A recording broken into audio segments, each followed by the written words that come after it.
Ele vai aparecer vermelhinho aí.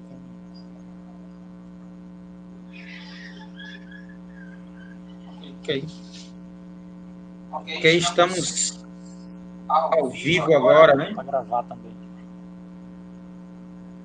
Deixa eu só clicar aqui na gravação. Só vou ver, porque isso aqui é novo para mim. Eu vou clicar aqui. Onde é que fica a gravação aqui? Só ao vivo. Pelo menos isso aqui a gente já conseguiu conectar, já estamos ao vivo.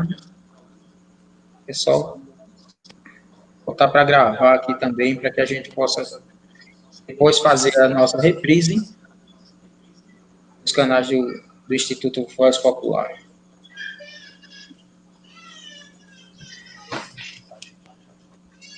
Bem, pessoal, vamos começar aqui a nossa live, onde nós vamos estar falando um pouco sobre João Pessoa e a flexibilização, né? Nós sabemos que estamos em tempos aqui de pandemia, em tempo de isolamento social, e a Prefeitura Municipal de João Pessoa, ela agora colocou aí para a população de João Pessoa uma flexibilização, começou a abrir algumas coisas, alguns comércios, né? Dando horários, né, específicos, são de 9 às 15, 9 da manhã às 15 da tarde, e nós vamos estar falando exatamente nesse momento sobre essa flexibilização, né, que está acontecendo na cidade de João Pessoa.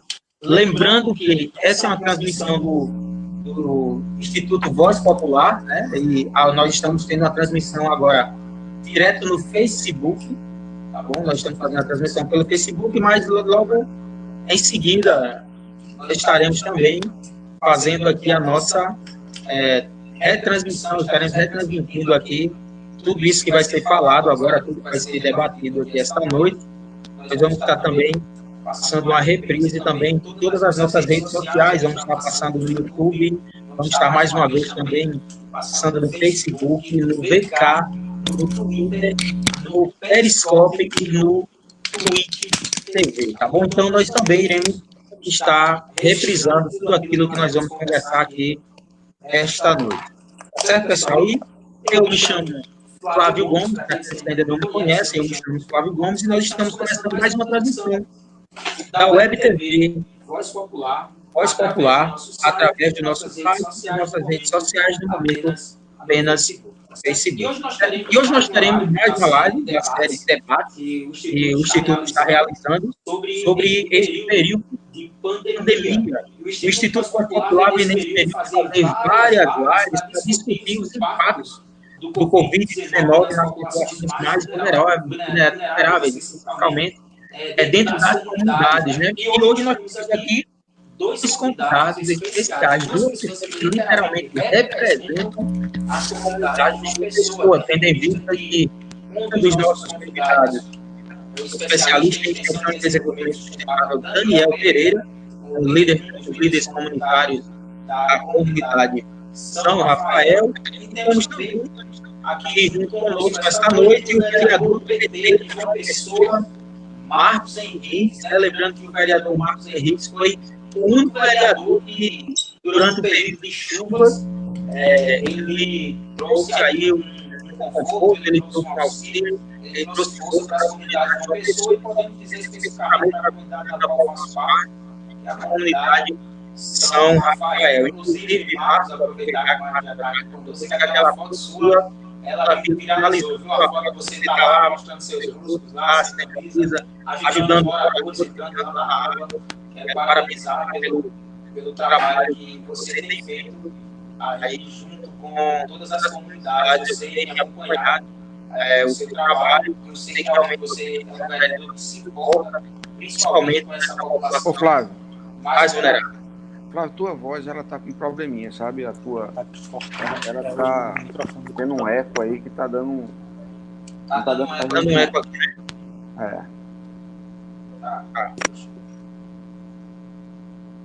Mas eu escutei a tua intervenção toda, viu? A tua abertura eu escutei. Boa parte dela.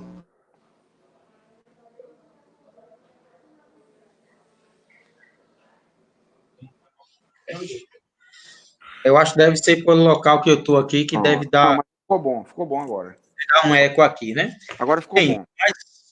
Uma melhorada, né? Deu uma melhorada. Então vamos lá, vamos dar continuidade aqui. Então já apresentei aqui, já falei aqui quem seriam os nossos convidados nesse debate esta noite. Eu gostaria, em nome do Instituto Voz Popular, de agradecer aos dois, ao Daniel Pereira, ao vereador Marcos Henriques, estarem participando aqui da nossa live, poder, através desse momento, levar informações, e informar não apenas informações, mas informações de qualidade, né? Isso é o que importa, não é apenas informações, mas sim uma informação de qualidade às comunidades de João Pessoa e para todas as pessoas que estão nos ouvindo nesse momento. Certo? Então, eu gostaria também, para começar, que cada um de vocês fizessem aí as suas boas-vindas. Eu vou começar, então, do vereador do PT aqui de João Pessoa, Marcos Henriques, das suas boas-vindas. Boa noite, companheiro Flávio. Em seu nome eu saúdo a companheira Catiús, que é a vice-presidente da nossa associação, presidente Edivaldo, que recentemente foi papai, companheiro Daniel, que tem um trabalho maravilhoso aí, não só nessa comunidade, mas em tantas outras.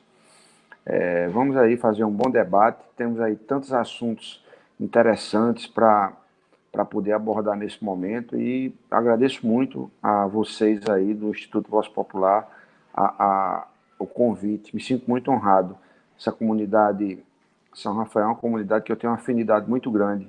Durante esse meu mandato, eu fiz boas relações aí com grandes amigos e amigas, e é uma comunidade que eu tenho um apreço muito grande. E não fiz mais que a minha obrigação, Flávio, aquela citação que você fez. Inclusive foi uma foto muito espontânea, que não foi nem eu que tirei, foi o pessoal da associação. Na verdade, eu fiquei muito feliz de poder ajudar. Naquele momento, inclusive, tem uma demanda minha aí, uma demanda que nós fizemos aí para algumas cestas básicas, que é obrigação do Estado de dar. Eu espero que eles entreguem aí mais rapidamente, haja vista a dificuldade que as pessoas estão passando sem trabalhar. Ok, vamos também ouvir agora a saudação aqui do nosso companheiro especialista em extensão e desenvolvimento sustentável, Daniel Pereira. Então, boa noite, né, para todas e todos que estão ouvindo. Daqui a pouquinho eu vou tentar, né, esse problema de internet, vou tentar conectar aqui a câmera para a gente fazer esse debate, mas já agradecer o espaço do Instituto, agradecer a participação de Marcos também, para que a gente possa discutir um pouco sobre esse momento de João Pessoa, essa retomada, né, essa flexibilização após esses quase 4 meses, né, de isolamento social, como é que a gente pode contribuir para que com essa flexibilização a gente não tenha um aumento de casos de coronavírus aqui na cidade de João Pessoa e, ao mesmo tempo, que a gente possa estar garantindo os direitos básicos, né, principalmente para as comunidades mais carentes aqui da nossa cidade. Então, agradecer e vamos para o debate. Isso aí, vamos diretamente para o nosso debate. Então, quero, logo após aqui a saudação que nós tivemos dos nossos dois convidados, eu gostaria de saber de vocês o seguinte, eu queria saber de vocês como vocês estão vendo a questão da volta do transporte coletivo. Foi a primeira ação de flexibilização adotada pela Prefeitura Municipal de João Pessoa. Então, eu gostaria de saber, primeiro, Marcos, como é que você tem enxergado essa questão da volta do transporte coletivo aqui na cidade de João Pessoa? Flávio, e Daniel e os demais, primeiro a gente precisa entender que o nosso país passou por um momento muito conturbado. A gente tem uma grande parcela da população negacionista. E é justamente essa parcela que é proveniente dos devaneios do atual presidente Jair Bolsonaro. Então, essa lógica do negacionismo, ela incentivou muita gente a ficar vulnerável à ação do vírus. Então, muita gente que tem essa lógica, que era apenas uma gripezinha, um resfriadinho, começou a ocupar as ruas, começou a não levar em conta o isolamento social, né? A ficha só foi cair quando as mortes começaram a chegar, que começou a pegar um parente de um, parente de outro, a ficha começou a cair para alguns, ainda tem alguns senhores e senhoras dessa que seguem a orientação do seu líder, Jair Bolsonaro, e ainda insistem em botar em risco, não a vida deles, mas a vida das outras pessoas. Então, esse é um ponto inicial. No momento em que a gente precisa de um líder, não é? O presidente da República, ele é um líder. Ele precisava estar junto com os prefeitos e governadores, organizando a saída da pandemia, organizando essa transição, orientando as pessoas da melhor maneira possível para que o número de contaminação que termina em óbitos não fosse muito grande, né? Mas, na verdade, já atinge um número que nós somos o segundo país no mundo todo a ter mais mortes. Nós temos mais mortes do que toda a América Latina, né, que tem a mesma quantidade de moradores, de populacional do nosso país. Então, em primeiro lugar, a gente precisa entender isso, que toda essa movimentação que foi feita pelo governo federal foi feita para matar as pessoas, para ajudar na contaminação. Então, isso aconteceu de tal forma que, por um lado, a gente tem esse ponto, e, por outro lado, você tem a falta de apoio, né? Tivemos aí um auxílio emergencial feito pelo Congresso Nacional. Esse auxílio emergencial, ele R$600 e R$1.200, foi depois de muita luta que o governo não queria dar esse auxílio emergencial. E nós tivemos, por outro lado, os governos municipal e estadual, grande parte desses municípios e estados não deram a atenção adequada, não só às pequenas empresas, mas também à população. Está aí, trabalhadores que não conseguiram trabalhar agora no São João, Daniel, principalmente artistas, não sequer recebem alguma ajuda do governo, entendeu? Alguma coisa para poder não superar, mas para poder ajudar um pouco nesse momento de extrema dificuldade, entendeu? O município, as cestas básicas que o município está dando são insuficientes, não é? A gente tenta ligar para lá para dizer que tal comunidade está precisando, tal segmento está precisando, está chegando, está licitando, e nunca chega. Então, o número de cestas básicas é totalmente inferior. E aí, você pega uma zona metropolitana, uma zona que recebe, uma cidade que recebe influências de Bahia, de Santa Rita, Cabedelo, né? E aí você pega e o Estado faz uma reunião com sindicalistas, com empresários, com todo mundo, para dizer o seguinte: olha, a gente vai apontar um programa de flexibilização, e esse programa ele leva-se em conta alguns fatores, como UTIs, como o número de enfermarias, como o número de óbitos, e isso faz com que cidades tenham uma bandeira e outras cidades tenham outra. Então, se você pega uma região metropolitana, você pega uma sopa, uma salada, onde, na verdade, isso só ajuda a contaminar. Então, você tem, por conta dessa falta de apoio, você tem uma pressão também da classe trabalhadora. A própria classe trabalhadora, alguns segmentos, principalmente os trabalhadores informais. E aí, Daniel, você sabe que aqui no nosso país a gente tem mais de 38 milhões de trabalhadores informais, não porque eles queiram, mas porque acabou-se o emprego formal. A gente está num momento de desindustrialização, onde a informalidade é só o que se tem.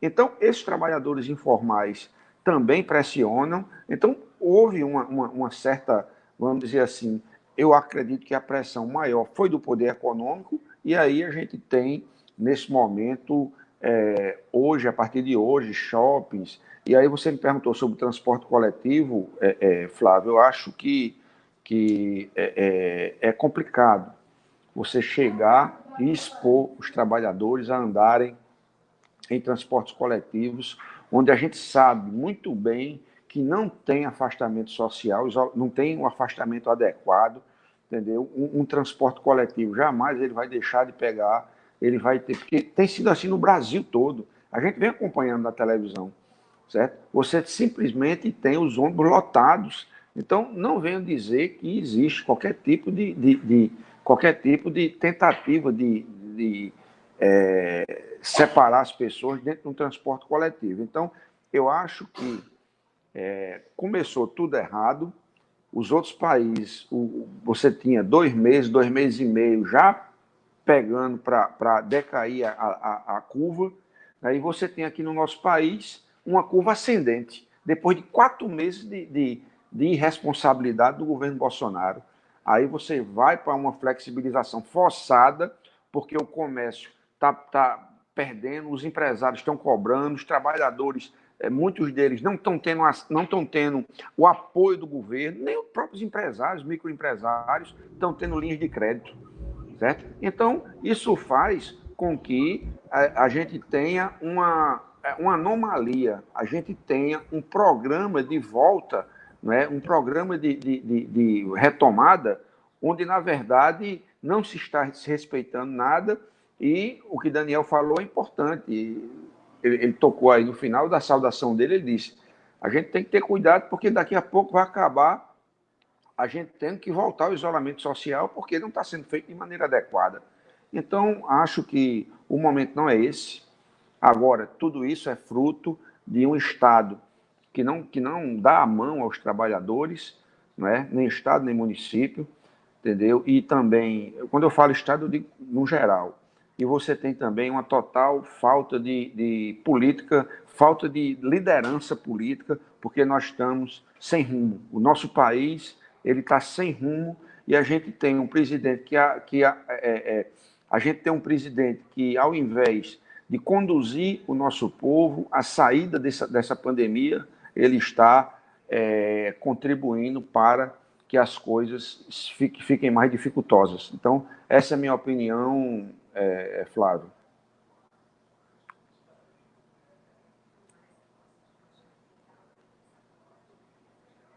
Eu também quero aproveitar. Teu som, Flávio, teu som.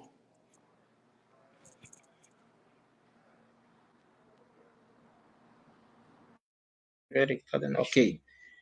E vendo aí também que o Marcos já deu uma boa noção para a gente aqui sobre a questão do transporte, porque eu já quero também passar a bola aí para o Daniel Pereira, perguntando o seguinte: o que você acha? Dá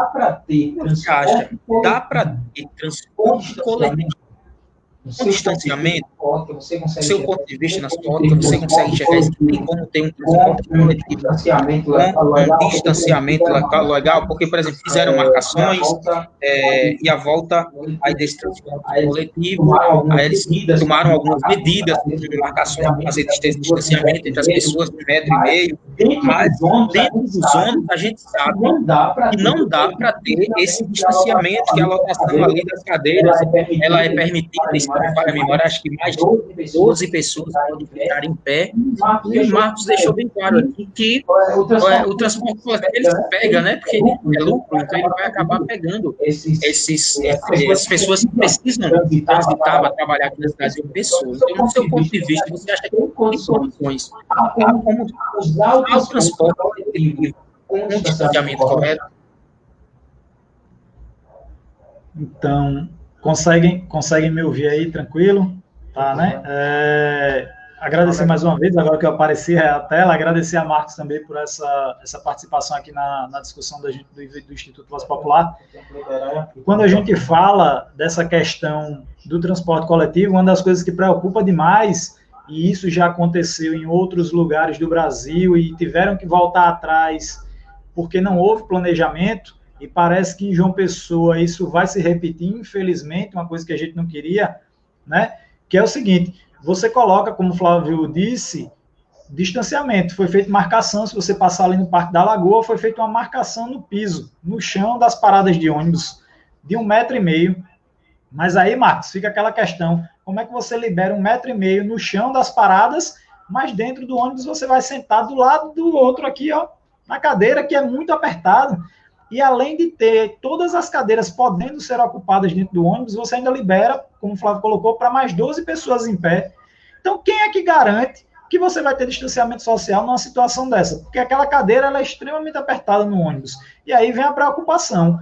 Se você vai fazer a liberação dos ônibus ou do transporte coletivo como um todo, São Paulo, por exemplo, Rio de Janeiro, a tendência é que você libere todo o transporte, não apenas 60%, como foi feito aqui na cidade de João Pessoa. Porque o que é que vai acontecer? Se você libera só 60%, vão ser menos ônibus, com o mesmo número de pessoas, provavelmente, que vai continuar usando transporte, porque elas vão voltar a trabalhar. Então, você vai ter aí uma pseudo, né, lógica de que não vai contaminar mais pessoas, porque menos pessoas vão usar o transporte, mas, na verdade, mais pessoas vão usar porque você tem menos ônibus na rua. Então, a discussão é, se foi feito um planejamento e foi pensado que, de fato, o transporte público coletivo iria voltar, que esse transporte voltasse com 100% da capacidade, com a limitação dentro dos ônibus, inclusive de cadeiras, e não como foi feito. A gente espera, sinceramente, que essa medida não provoque um novo surto daqui a 15 dias, que é esse período de incubação do vírus no organismo das pessoas, e que só depois de 14 dias você começa a ter, né, novos casos. Mas o que aparenta é que não houve um planejamento de fato, tanto que os idosos que precisavam se locomover nesse momento, muitos, e aí foram reclamações diversas, que não podiam, inclusive, utilizar os ônibus, os motoristas não estavam deixando eles subirem, né, garantindo o seu direito, que é a gratuidade. Então, a gente fica extremamente preocupado, porque João Pessoa só tem um sistema, que é esse sistema público de ônibus, quando a gente já poderia ter feito uma discussão de 10 anos para cá, né, a criação de um VLT, a criação do BRT, a criação de cooperativas de transporte, isso eu acho que é mais importante, inclusive, porque a gente ampliaria o acesso da população ao transporte público e de qualidade, que é fazer como outras cidades já fazem, que é garantir a criação de cooperativas nos bairros, onde essas pessoas estariam se deslocando dentro dos bairros, com vans ou micro-ônibus, geridos pela própria população, garantindo renda para as pessoas do bairro e, ao mesmo tempo, evitando essa questão da contaminação, porque se fossem cooperativas de transporte, nós teríamos, e aí eu tenho certeza, bem mais preocupação com as pessoas, porque essas cooperativas de transporte seriam feitas por pessoas do bairro que se preocupam com o seu vizinho, que se preocupam com a sua prima que vai pegar a van, a lotação, com o seu irmão, com o seu filho. Então, a gente precisa hoje, mais do que nunca, repensar esse modelo de transporte público e coletivo no Brasil, e aqui em João Pessoa especificamente, pensando na criação de cooperativas de transporte público. Eu espero, sinceramente, que essa decisão da prefeitura, né, não tenha sido uma decisão equivocada, e eu espero que as pessoas não se contaminem mais, mas eu acredito muito pouco que um ônibus com a capacidade total de pessoas sentadas, mais 12 pessoas em pé, não vá propagar o vírus, né, com essas pessoas que estão circulando. E assim, a gente tem acompanhado algumas informações a respeito de como os demais países estão passando por esse momento de retorno também, e a gente vê que em alguns países que quando o comércio reabriu e abriu de forma desorganizada, o número aumentou bastante, né? Isso é muito preocupante aqui para nós que moramos aqui na cidade de João Pessoa, mas não apenas para nós aqui, mas como para todo o Brasil, porque isso é uma medida que já está sendo tomada em todo o Brasil, tá certo? E quando a gente começa, então, a falar sobre flexibilização, a gente começa a falar sobre a população mais vulnerável, porque quem utiliza o transporte público, exatamente a população que tem uma condição financeira um pouco mais baixa, né? A gente sabe que as pessoas têm um poder aquisitivo financeiro melhor, eles utilizam carros particulares, ou então alugam carros, chamam aplicativos e tal, mas a gente também vê que dentro dessa categoria de pessoas de vulnerabilidade social, não tem apenas a questão do transporte, o Marcos falou aqui, bem claro que o número de pessoas que estão trabalhando de forma autônoma tem aumentado bastante. Durante esse período, a gente sabe que muitos ficaram sem ter uma assistência na questão alimentícia, né? Então, eu também gostaria de fazer uma pergunta para vocês, e agora eu já quero começar com o Daniel, para responder essa pergunta. sobre a questão da assistência às famílias mais vulneráveis. Só após 3 meses depois da pandemia que a Prefeitura Municipal de João Pessoa ela consegue chegar dentro das comunidades com cestas básicas, né? E a prova disso, por exemplo, aqui mesmo, a comunidade de São Rafael, após todo esse período, chegou agora uma cesta básica da Prefeitura Municipal de João Pessoa para os moradores, em uma parceria da Prefeitura com o BID. Então, como é que vocês conseguem enxergar essa assistência? O que é que vocês acham sobre essa assistência que a Prefeitura Municipal de João Pessoa tem oferecido aos moradores da cidade de João Pessoa?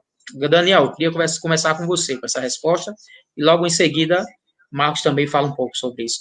Para que a gente possa ter uma organização melhor, eu vou pedir 5 minutos, Daniel. Ok? 5 minutos para cada um para estar respondendo as nossas perguntas. Ok?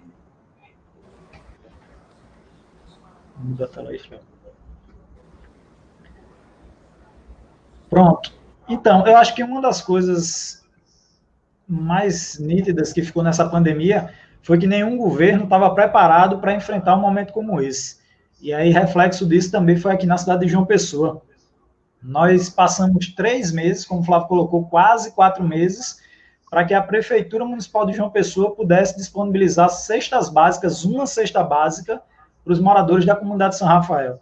Então, você percebe que não houve um planejamento para fazer todo esse processo de assistência social a essas famílias que estão em situação de vulnerabilidade nas comunidades e nas periferias, né, durante esse combate ao coronavírus. É extremamente importante se investir em ampliação de leitos hospitalares, na criação de hospital de campanha, mas era fundamental garantir a assistência social inicial para algumas famílias, que era a questão das cestas básicas. Esse alimento era para ter chegado no máximo no final do 1º mês do decreto de isolamento social. A gente está indo para o 4º mês e só agora chega uma cesta. E uma preocupação é que só seja essa cesta básica para famílias que ficaram todo esse período com problemas, porque isso é um problema de segurança alimentar, porque foram famílias que perderam o emprego, foram famílias que eram autônomas, que trabalhavam na rua e não puderam ir para a rua para vender seus produtos, né, para trazer o recurso e poder comprar o alimento para a sua casa, e essas famílias não tiveram sequer um cadastro feito pela Secretaria de Desenvolvimento Social do município. Isso é o mais grave, é você não fazer, por exemplo, nessas comunidades, e aí dando o exemplo aqui da comunidade de São Rafael, da C10 ter vindo aqui e ter feito um mapeamento mínimo, um cadastro mínimo das famílias que perderam seus empregos, dos trabalhadores autônomos que estavam sem poder trabalhar nas ruas, para que essas famílias pudessem ser assistidas diretamente pelos programas institucionais, seja do governo municipal, seja do governo estadual, seja do governo federal. Nenhum dos governos fez essa preocupação.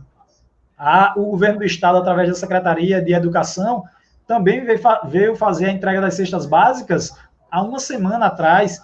Então, ou seja, também quase 4 meses depois do decreto de isolamento social, que você vai garantir a primeira ação para segurança alimentar, né, para combater essa questão da falta de alimentos para essas populações de baixa renda. Então, é de preocupar, porque nós não sabemos como vão ficar essas famílias após essa cesta básica, por exemplo, da Prefeitura Municipal de João Pessoa.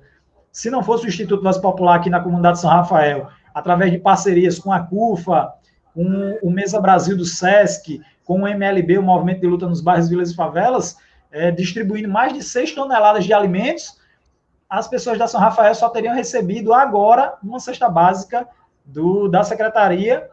E aí vem uma outra preocupação, e aí eu acho que Marcos pode colocar isso bem melhor do que a gente, que é o recurso que vem tanto do governo federal quanto do governo estadual e o próprio recurso da prefeitura para a entrega dessas cestas básicas. Essas cestas foram com recursos do BID, o maior projeto já solicitado pela Prefeitura de João Pessoa para a urbanização da cidade. E esse projeto, que é o João Pessoa Sustentável, financiado pelo BID, que garantiu os recursos para as cestas básicas. Aí vem a preocupação, Marcos, eu acho que você pode falar muito melhor isso e solicitar pela Câmara de Vereadores, inclusive, uma resposta da Prefeitura sobre onde foi investido o dinheiro da Prefeitura de João Pessoa e o dinheiro que veio do governo federal para o combate ao coronavírus, que inclusive garantiria ações como essa de entrega de cestas básicas, kits de higiene pessoal, porque o recurso que foi utilizado para dar feira para o povo de João Pessoa foi com o recurso do BID, que é um empréstimo para a urbanização do município de João Pessoa e para as comunidades do Complexo Beira Rio. Então, a gente fica sem entender como a prefeitura pega o empréstimo, entrega cestas, e o recurso da prefeitura que deveria estar sendo colocado no combate ao Covid. Onde foi parar esse recurso? Né? Então, assim, é extremamente preocupante porque a gente também não sabe se outra cesta será entregue ou se as famílias vão ser beneficiadas exclusivamente com aquela cesta. Ou seja, mostra que a prefeitura e as suas secretarias ainda não conseguiram montar um plano concreto de ação e de combate ao coronavírus nas periferias. Ok, e assim, Marcos, já tendo em vista que você também vai falar sobre essa questão da assistência, Daniel entrou num assunto bem importante, né? A prefeitura, como vereador, como você consegue enxergar, a prefeitura, ela investiu todo o recurso próprio, o recurso também vindo do governo federal na saúde, e hoje não tem mais recursos que a prefeitura ela possa investir em outras ações, em vista de como foi se falado agora, e como a gente tem o entendimento, que as cestas básicas vieram de um empréstimo solicitado ao BID, né? E o recurso do BID era para outra finalidade, é para a questão da urbanização de uma pessoa, questão para as comunidades ribeirinhas. Então, dá-se a entender que a prefeitura ela não teria recursos para trabalhar com cestas básicas, com kits de higiene para os moradores da comunidade de João Pessoa, tendo em vista que teve que retirar um recurso de um local para poder colocar em outro. Como é que você tem visto essa questão?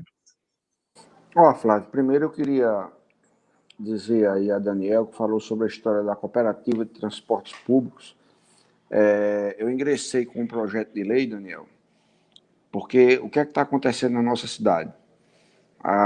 Os bairros estão crescendo, certo? E o número de transportes coletivos, ao invés de aumentar, diminui. Então, a gente está tendo uma superlotação e está tendo também uma penetração maior do número de alternativos, muitos deles na ilegalidade. E isso deixa muito apreensivo algumas pessoas, alguns trabalhadores. Nós entramos com um projeto de lei de criação de cooperativa de transporte, nas áreas onde o transporte público ele não está.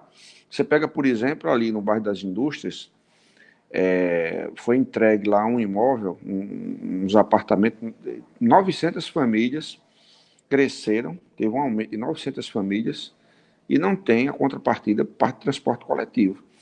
Então, se o transporte coletivo ele não está suprindo a necessidade, nós precisamos alternativa para isso. Mas aí não vou nem lhe dizer o resultado desse projeto, que você já deve pensar, né? O projeto foi rejeitado e eu fico triste com isso, porque quem sofre com isso é a população de João Pessoa, é a população periférica, que realmente precisa. Essa população que precisa do SUS. Eu acho que a importância do SUS, ela cristalizou. Não é? O SUS hoje é exemplo no mundo todo e a gente tem um governador, aliás, a gente tem um presidente da República que tinha como meta a privatização do serviço hospitalar, do SUS. E isso, com essa clarividência, não creio que ele ainda vai continuar tentando, mas eu acho que enfraquece, porque se não fosse o SUS, a gente tinha um número muito maior de óbitos aí em nosso país. Então, quando a gente vai um pouco para as cestas básicas, né, então a gente vê que você não tem uma assistência. Eu vou dar um exemplo aqui, eu tenho alguns companheiros, alguns amigos lá no Shopping 4400, por exemplo. São 600 famílias que trabalham ali naquele shopping. Esse pessoal ainda não recebeu as cestas. Eu tenho alguns amigos ali no Baleado, não chegou cestas. Aratu, chegou pouquíssimas. Então, você não tem nem Estado, nem município dando assistência.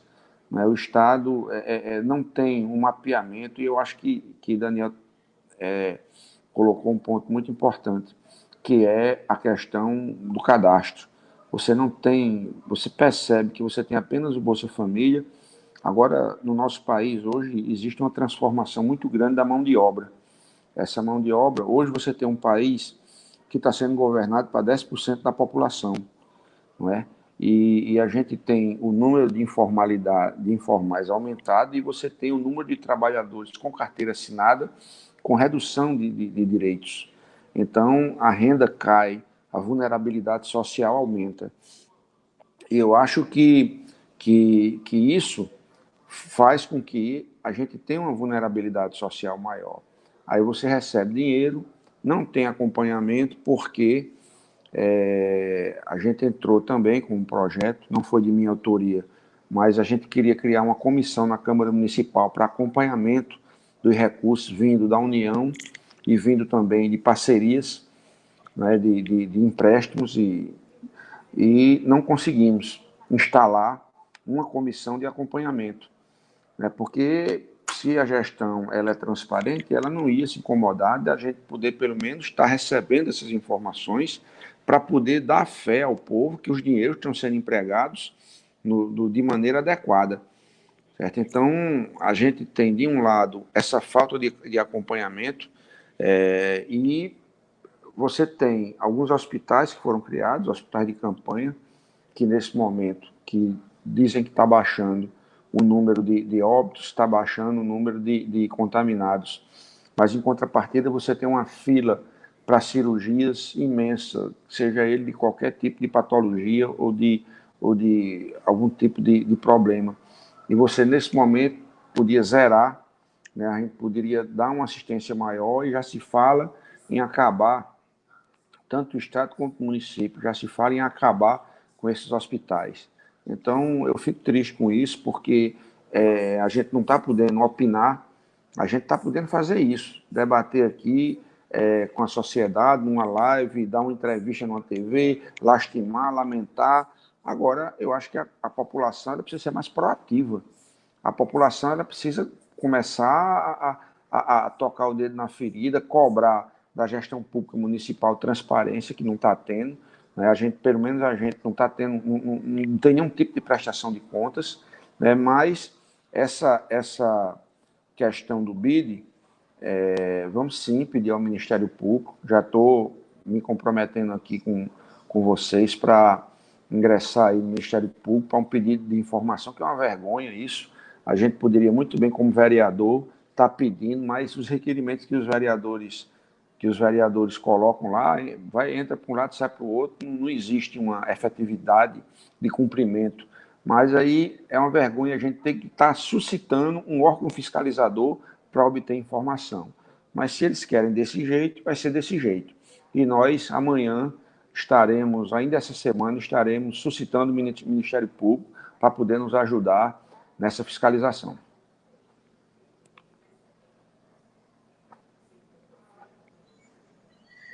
Ok, só lembrando também a todos que estão a nos ouvir agora, nesse momento, as pessoas que estão nos assistindo, nós estamos transmitindo ao vivo do Facebook do Instituto Voz Popular, né, o IVP Paraíba, @IVP Paraíba também, e nós estaremos fazendo uma reprise aqui desse diálogo também aí na próxima semana, no nosso canal do YouTube, no nosso Facebook também estaremos fazendo uma reprise, no VK, no Twitter, também estaremos no Periscope e no Twitch TV, tá bom? Então, você que está nos acompanhando, e gostaria também que mais pessoas pudessem obter dessas informações que nós estamos tendo aqui com essas duas pessoas de extrema importância para as comunidades de João Pessoa e para a cidade de João Pessoa, para que as pessoas possam ter mais informação, e como foi dito no início aqui desse debate, no início dessa conversa, não apenas informação, mas que as pessoas possam ter mais informação com qualidade. É isso que nós queremos, que a cidade de João Pessoa ela tenha informação com qualidade, tá certo? Então, eu também já gostaria também de saber de vocês, dos nossos convidados, com relação à questão da economia, né? Como é que vocês têm enxergado a economia e como vocês têm visto a postura da Prefeitura Municipal de João Pessoa, né? E o que vem sendo feito para que os empreendedores de nossa cidade, eles possam ter um bom andamento nas suas atividades? Como é que vocês têm conseguido enxergar essas questões relacionadas à economia e o que tem sido feito para os empreendedores aqui da cidade de João Pessoa? Então, vamos fazer o seguinte: Daniel começou respondendo a outra pergunta, então, Marcos, mais uma vez, passar a bola para que você possa estar falando um pouco sobre a questão da economia na cidade de João Pessoa e sobre os empreendedores, quais ações que estão sendo realizadas. Olha, primeiro que a economia ela já vinha mal antes da pandemia, né? Nós tínhamos aí aproximadamente 12 milhões de desempregados. A economia ela estava caminhando para um sufocamento da classe trabalhadora, haja vista a desindustrialização que o país passa. Então, quando veio a pandemia, lógico que isso se agravou muito. Então, com a pandemia, o Estado deveria oferecer alternativas aos trabalhadores. O Estado, quando eu falo Estado, vamos primeiro com a União. A União conseguiu o auxílio emergencial. Agora, algo que é extremamente importante era você poder oferecer um crédito às micro e pequenas empresas, e esse crédito foi prometido, é um crédito que existia uma cobrança demais para que você pudesse manter, primeiro, manter o teu estabelecimento aberto após a pandemia.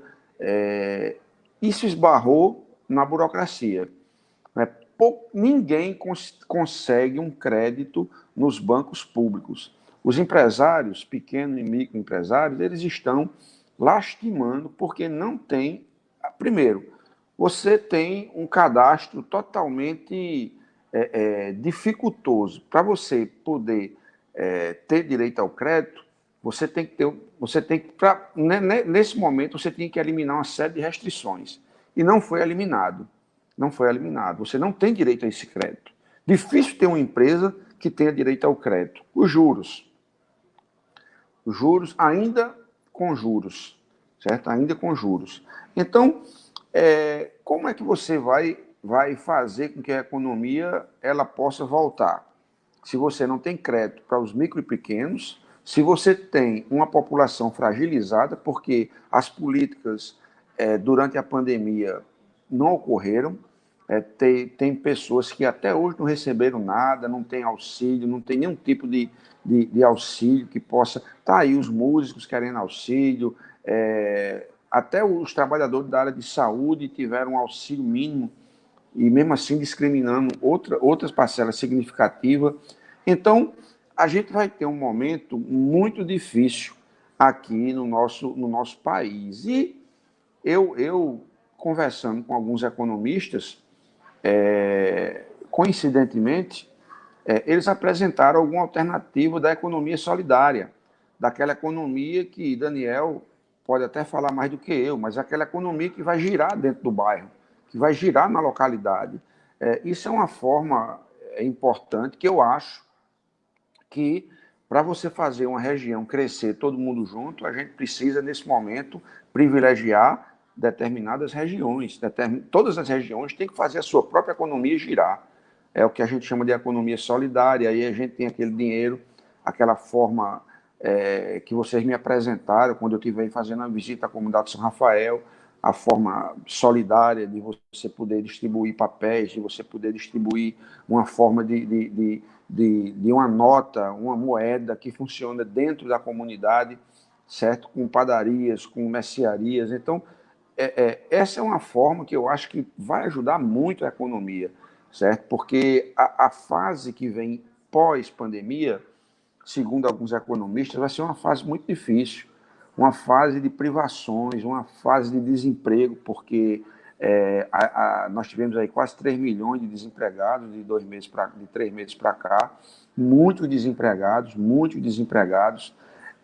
e isso vai ter um reflexo na qualidade de vida das pessoas e também na economia local.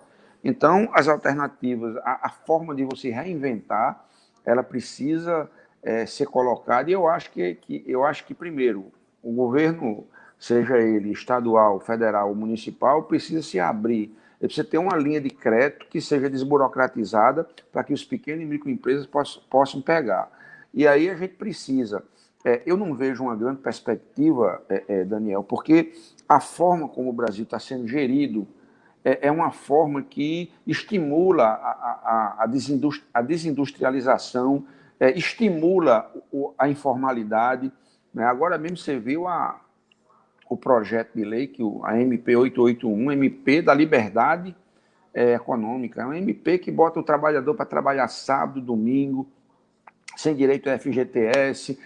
Então, quer dizer, foi inclusive votado na Câmara semana passada, essa MP, não é? E eu fui o relator, fiz questão de votar contrário. O único voto contrário foi o meu, certo? Mas eu fiz questão de marcar posição, porque a gente não pode chegar nesse momento e jogar tudo nas costas do trabalhador, que é o que está acontecendo. Está se jogando tudo nas costas do trabalhador, entendeu? Não, mas a economia vai crescer. Disseram que com a reforma trabalhista ia se aumentar 8 milhões de emprego. A reforma trabalhista aconteceu, não se gerou emprego, muito pelo contrário. Perderam empregos e aumentou a informalidade. Aí fizeram uma reforma previdenciária, dizendo que ia gerar mais 5 milhões de emprego, veio a pandemia, mas o fato é que a gente está num momento de informalidade muito grande, que eu acho que essas alternativas elas só vão se dar quando a gente tiver quando a gente tomar esse governo e realmente fizer um trabalho que a economia cresça de baixo para cima. Não é? Quando os trabalhadores começarem a ter ganho real, o salário mínimo for valorizado, você tiver políticas de inclusão social nas comunidades. Ontem acabaram com o programa Minha Casa Minha Vida, que é um programa que subsidiava um valor da casa própria para aquelas pessoas comprarem uma casa, ter dignidade, certo? Então, eu acho que a gente só vai retomar o crescimento quando esse governo não estiver mais aí. Porque enquanto esse governo estiver aí, ele vai atrapalhar qualquer tipo de investimento social, porque eu não acredito, eu enquanto petista, eu enquanto progressista, não acredito no crescimento de cima para baixo. O crescimento, quando ele é de baixo para cima, subindo da periferia, das comunidades, que essas pessoas forem valorizadas, esse dinheiro vai chegar muito melhor na classe média, e todo mundo ganha. Agora, precisa de ter políticas sociais, inclusão social, coisa que esse governo jamais vai apresentar. Desculpa se eu frustrei alguém que esteja ouvindo, querendo dizer que vai melhorar, mas eu não vislumbro uma melhora por conta dessas características de governo.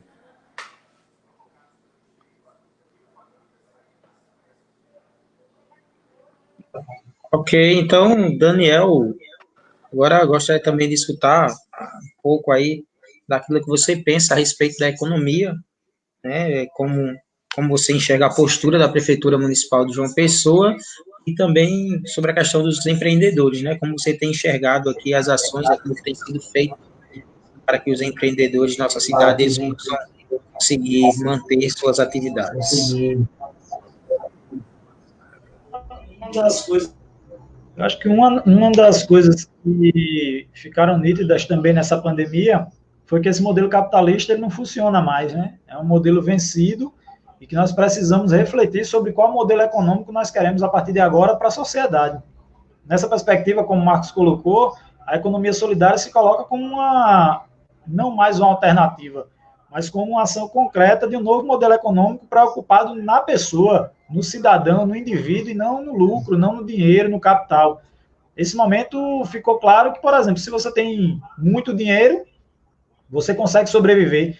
E quem não tem, que é o trabalhador, como o Marcos colocou, que agora, além de tudo, você tem uma medida provisória que retira ainda mais direitos desse cidadão. Se com o salário mínimo que nós recebemos já é difícil sobreviver, imagine agora sem os outros direitos. Então, pensar um novo modelo econômico que esteja preocupado com o outro, com o cidadão, né, com o trabalhador, é um sistema que a gente precisa avançar. E a economia solidária mostra isso. Quando a gente pensa, por exemplo, na criação de um banco comunitário no território, que vai estimular a economia local, através do uso de uma moeda social, permitindo que as pessoas comprem e vendam com o seu próprio dinheiro no território, fazendo com que ele circule, aquela economia se aqueça e você crie novos empreendimentos dentro do próprio território. Isso é pensar uma nova economia. Ficou nítido, por exemplo, por que a São Rafael não se abateu tanto nesse período de pandemia? Porque hoje a gente tem um certo comércio de produtos e serviços que consegue dar conta da população que vive na nossa comunidade. Mas boa parte das comunidades não tem os instrumentos que nós temos aqui, como, por exemplo, esse estímulo do uso da moeda de um banco comunitário, do Instituto Voz Popular, que se preocupa em dinamizar a economia e trazer alternativas para que essa economia se dinamize. A gente chega no Colinas do Sul, por exemplo, nas ocupações que estão acontecendo lá no Colinas do Sul, o Marcos também já teve a oportunidade de ir em algumas lá, o pessoal está morando em barraco de lona, pleno século XXI, numa capital. E aí, como é que esse pessoal sobrevive? Aí lá não tem mercadinho, lá não tem farmácia, lá não tem açougue, não tem nada. Como é que essas pessoas sobrevivem? E aí cabe ao poder público garantir, nesse momento, recursos para que esses empreendimentos comecem a surgir nas periferias, né, e fora dos grandes centros comerciais. O exemplo é esse. Boa parte do comércio de João Pessoa, que funciona no centro, que funciona em Mangabeira, que funciona nos shoppings, fecharam, né, todos eles, e, consequentemente, muita gente foi demitida. Se essas pessoas trabalhassem nos seus bairros, né, se a gente tivesse loja de roupa nos bairros, se a gente tivesse loja de móveis nos bairros, se a gente tivesse farmácia de fato nos bairros, nas comunidades, a gente estaria gerando trabalho dentro dessas comunidades.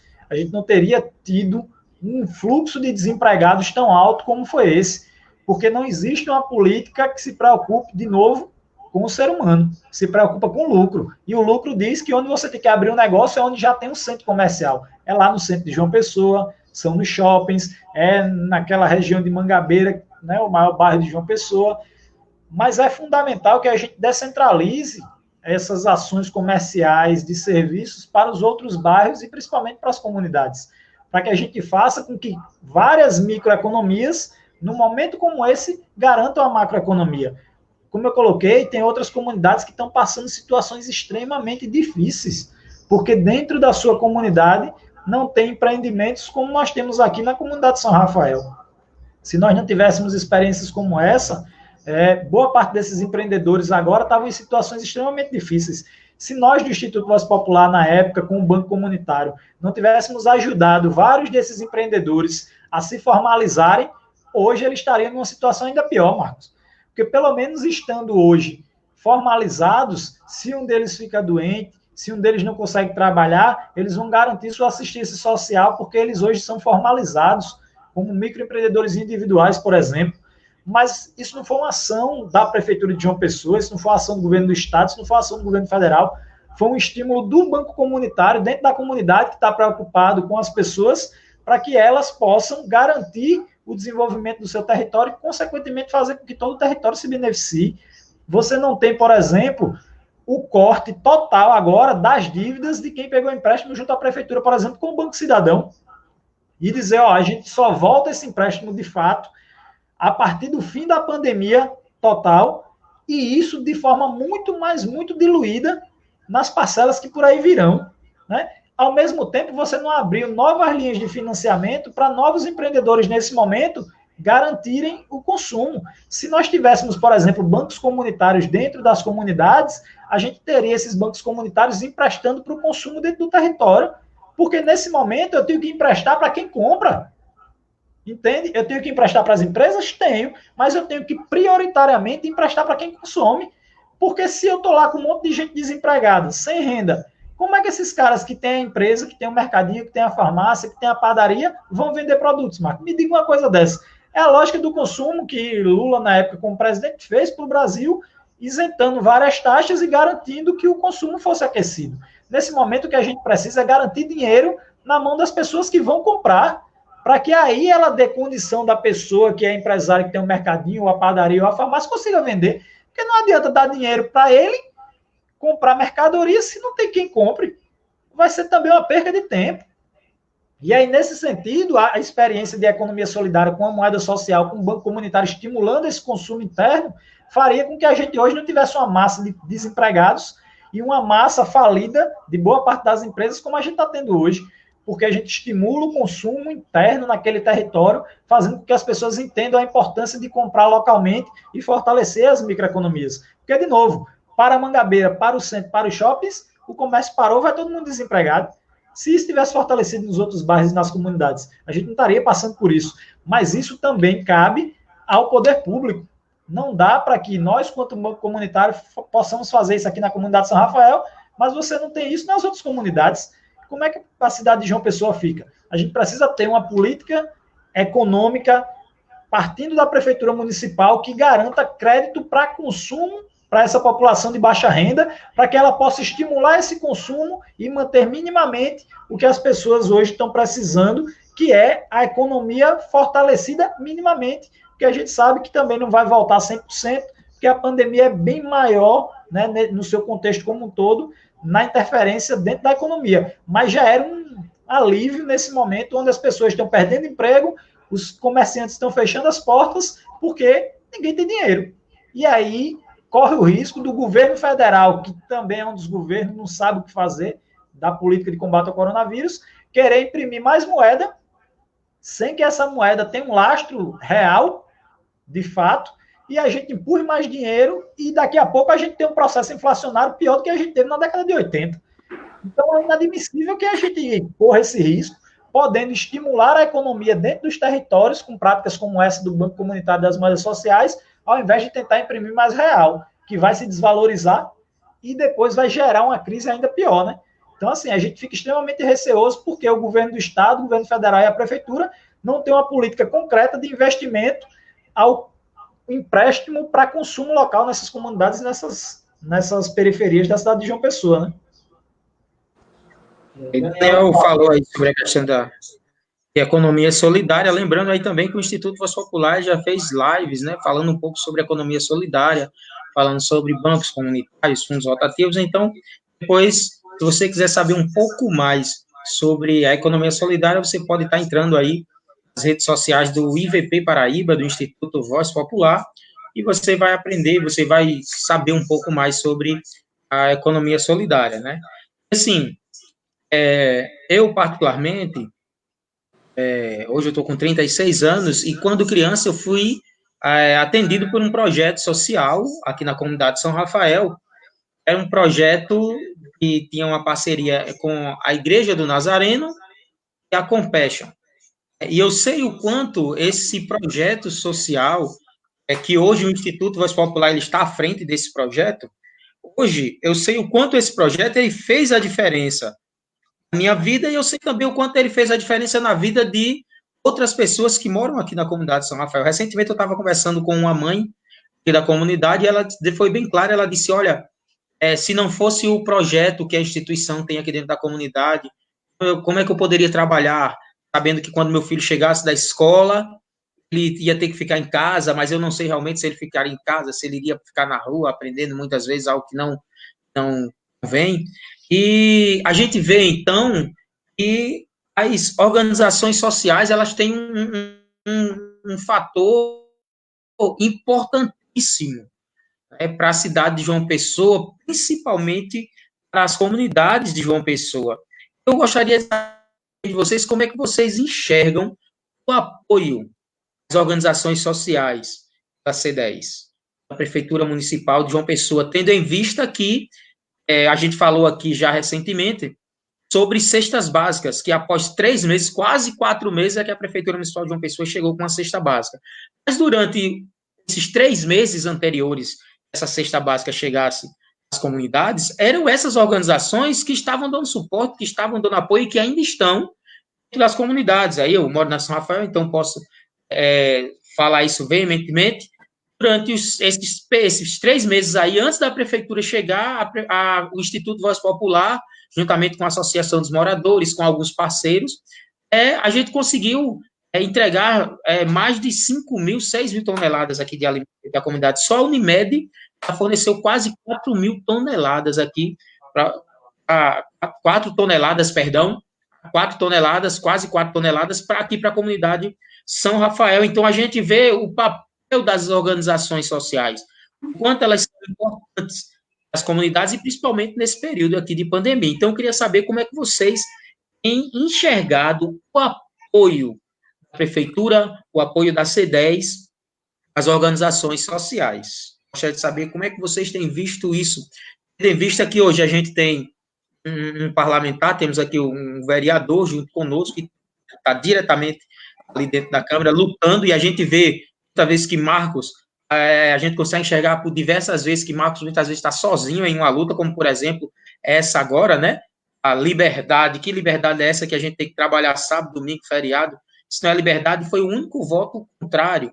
E a gente também tem aqui um dos nossos convidados, Daniel Pereira, candidato também a vereador, seria um apoio importantíssimo ao mandato também, seria um apoio importantíssimo, aqui juntando aí as forças Marcos Henriques, Daniel Pereira, dentro da Câmara dos Vereadores, poderia unificar melhor ainda e trabalhar mais para que tudo isso que Marcos hoje eu enxergo, que ele tem lutado sozinho lá dentro, Daniel poderia dar um suporte também, poderia ser um apoio aí a Marcos, e saber como é que vocês têm enxergado essa questão aí do apoio à C10, da Prefeitura Municipal, das organizações sociais aqui de João Pessoa. Então, eu vou pedir a Marcos para responder logo primeiro, logo em seguida, Daniel está com a palavra.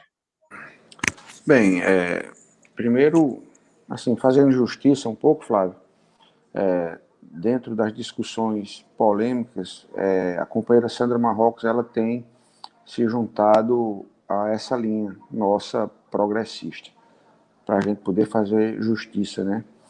O companheiro Humberto Pontes também é um que tem dado suporte nessa pauta progressista. Agora, de 27, né, você tira pouco, né, para a gente poder... esse Daniel, eu desejo sorte a essa caminhada, Daniel. Deus queira que ele possa, que a comunidade de São Rafael possa reconhecer o trabalho dele, e que a gente possa fazer uma Câmara, uma correlação de forças diferenciada, né? Uma correlação de forças que a gente possa ocupar as comissões.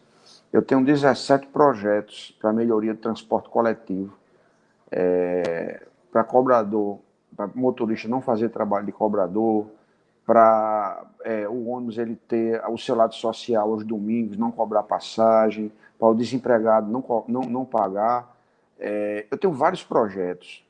90% desses projetos morrem na Comissão de Constituição e Justiça. Aí, no plenário, quando vai para o plenário, não tem nem graça.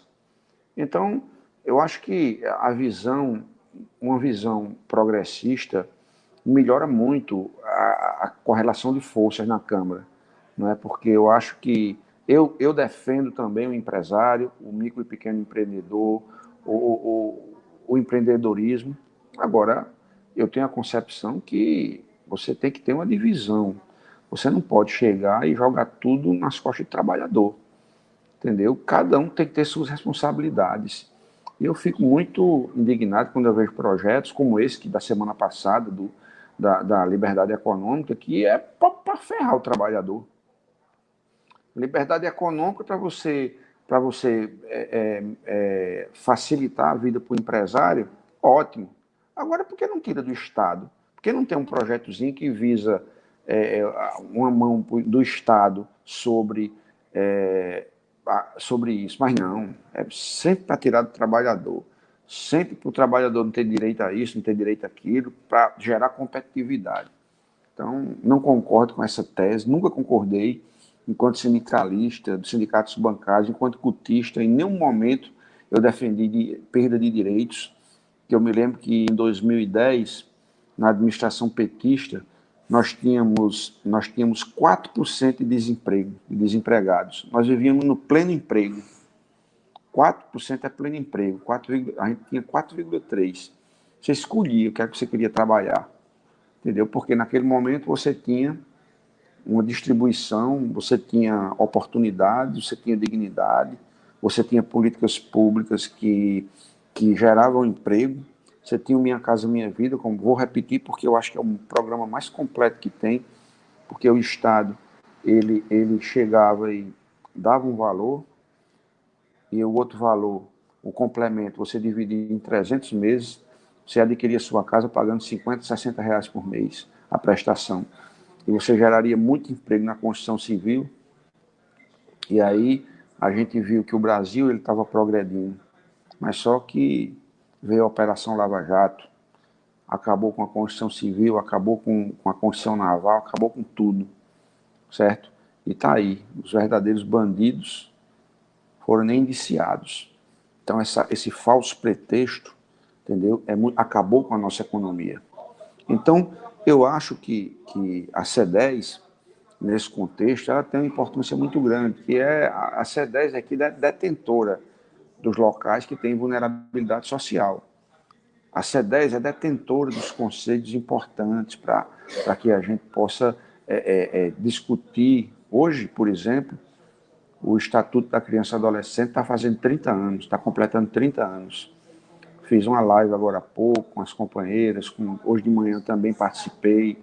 É importante, entrei hoje com um projeto de lei que institui aí a semana de discussão de programas de políticas de criança e adolescente, com pontos importantes.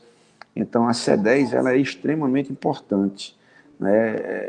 Eu, enquanto vereador, tenho um braço muito forte na luta pela moradia, né? Participo de muitos fóruns de luta pela moradia. Vocês aí da São Rafael, a gente fez uma discussão muito importante na questão do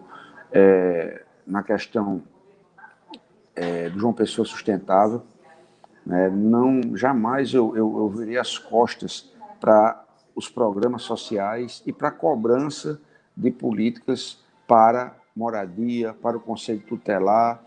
E a questão da C10 no que diz respeito à pandemia é lamentável. Eu tenho 6 pedidos, 6 requerimentos, entendeu, para discutir a questão da alimentação. Agora mesmo, a própria São Rafael, eu tenho, junto com a associação, requerimento, pedindo essas cestas básicas, né, pedindo, não enquanto Marcos Henrique, mas enquanto associação. Fico feliz que a associação tenha conseguido. Agora, enquanto isso, Aratu está sem cestas, Shopping 4400 está sem cestas, Baleado está sem cestas. Então, essa demora, ela é muito prejudicial, porque barriga não tem. Quem tem fome tem pressa. E aí, nesse momento, a gente percebe as entidades, a gente percebe as secretarias que funcionam, que não funcionam, a gente percebe que o que se precisa fazer. Eu espero, sinceramente, que a Secretaria de Desenvolvimento ela possa aprender com os erros, né? Que ela possa ter um cadastro eficiente, que ela possa ter gastos objetivos. Volto a dizer, tenho muito medo, porque os gastos eles não estão sendo fiscalizados pelo município. Nós era que deveríamos estar fiscalizando os gastos. Não estamos fiscalizando os gastos. Eu não quero aqui dizer que existe desonestidade. Não quero aqui dizer isso, mas eu quero dizer que é prerrogativa de um parlamentar fiscalizar o executivo. E nós estamos de mãos atadas, porque não passa. O fato de você ser minoria é muito ruim. Mas, nesse caso, eu acho que deveria ter coerência. Mesmo que sabendo que nós entraríamos numa comissão menor. Entendeu? Se tem 27 vereadores, pode ser 3 da situação e 2 da oposição, ou 4 da situação e 3 da oposição, ou 2 da oposição. Contanto que tenha alguma coisa, que nós tenhamos acesso à documentação, que nós tenhamos acesso a isso, para que a gente possa fiscalizar e até mesmo apontar, já que a prefeitura ela não quer, ela não aceita sugestões, ela não... se você é vereador de oposição, você tem um problema muito grande, um dilema muito grande, que ela não lhe escuta, entendeu? Então, fica aqui a minha avaliação, infelizmente, que deixa muito a desejar. O secretário nem atende ligação minha, entendeu? Aliás, ele saiu agora, mas antes ele nem atendia ligação. Começou atendendo, mas aí quando ele sabe que é para apontar, pedir alguma coisa, ele não atende. Eu já denunciei isso na Câmara, inclusive, como é que um secretário não atende o telefone do vereador, certo?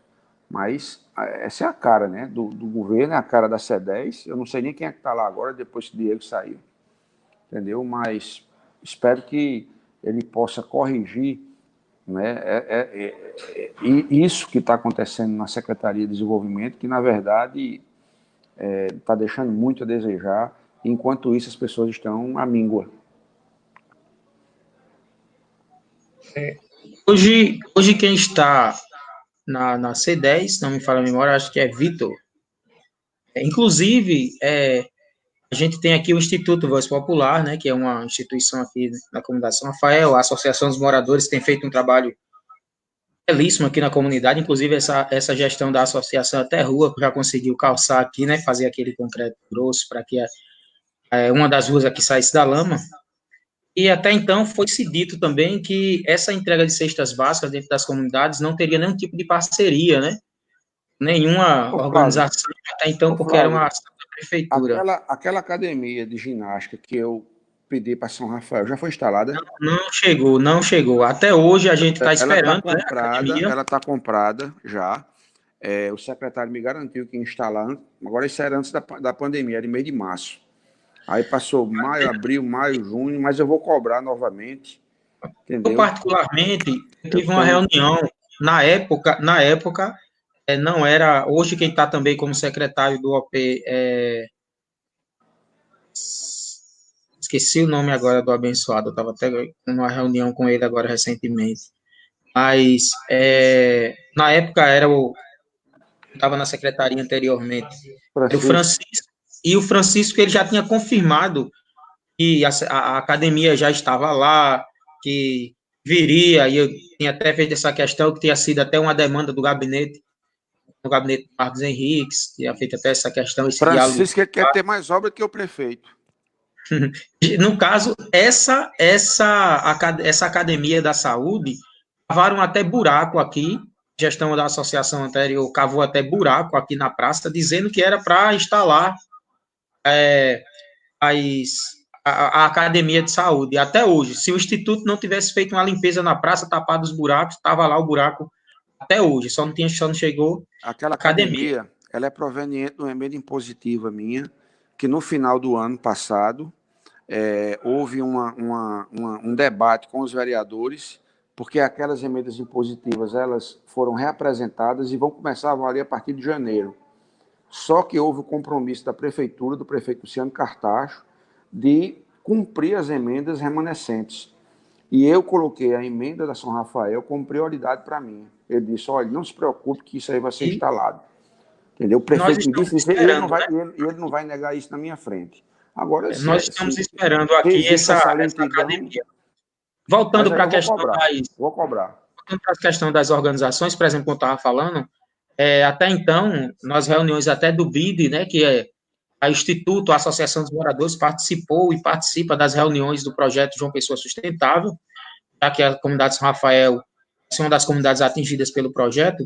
Foi-se dito nas reuniões que não teriam parceria com nenhuma instituição, era um projeto da prefeitura, parceria com o BID, e a gente sabe a questão da política, né? Aqui mesmo, por exemplo, quem passou as informações, todas as informações, as cestas básicas, foi o próprio funcionário da prefeitura, agente de saúde, foi que passou as informações da cesta básica, dizendo que uma instituição aqui da comunidade de São Rafael, que seria responsável pelo acompanhamento, para estar fazendo entrega das cestas junto com a prefeitura também.